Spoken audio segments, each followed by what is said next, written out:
В 3 минутах ходьбы от побережья Черного моря в Кизлеве расположилась кофейная мастерская «Уста Каве», она же «Дом кофе у моря». Здесь воплотился 10-летний опыт бренда «Каве», объединивший самые прогрессивные в мире способы обжарки кофе с крымско-татарским вкусом и крымско-татарскими традициями.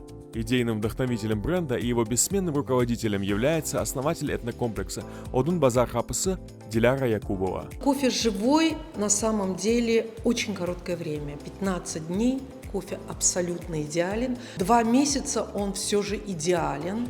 И уже потом он каждый раз немножко теряет ко вкусу. Вы здесь можете увидеть весь процесс, который кофе проходит от зеленого зерна, с не очень внятным запахом и даже, может быть, не очень приятным до того, как это кофе получает коричневый оттенок, как он имеет привычный, волнующий утренний запах кофе. И вообще рождение чего-то особенно интересного – это всегда волнительно.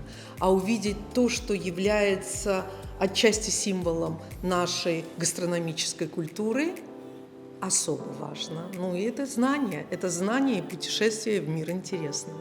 Меняются времена, меняются технологии, но кофе остается одним из главных символов крымско-татарской культуры. Здесь, в мастерской Устахане, есть небольшой музей кофе, кофейники Джезве, кофемолки и подстаканники Зарфы.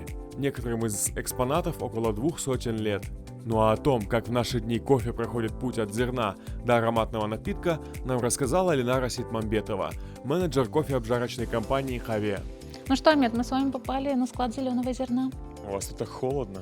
Да, это самый важный фактор, чтобы кофе было качественным. Его нужно хранить при определенной температуре, это не выше 16 градусов, и влажности помещения где-то около 55%. Давайте я вам покажу, как выглядит на самом деле зерно.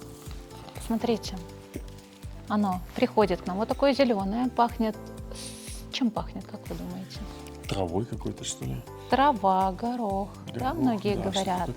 Вот. И только после обжарки оно превращается в ароматный напиток. Давайте мы с вами пройдем в обжарочный цех и посмотрим, как же на самом деле из вот такого зерна получаются те самые зерна шоколадного оттенка.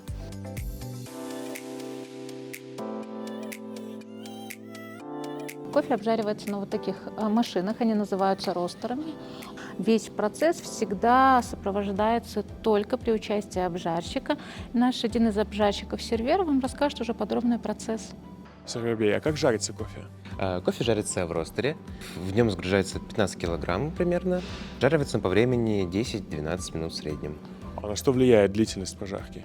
Длительность обжарки влияет на кислотность. Чем меньше длительность обжарки, тем ярче получается вкус кофе и кислотность. Тем самым, если больше обжарка, то горечь напитка получается больше, плотность и тела лучше.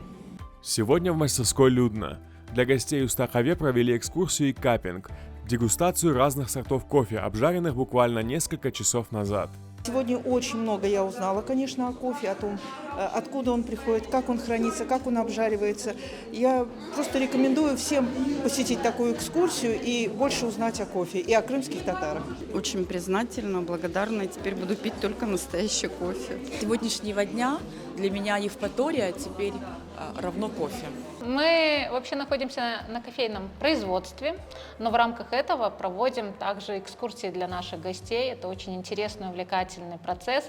И завершаем все это чашечкой ароматного кофе и традиционной хурабие. Саламас, будем заходить к вам на кофе. Приходите.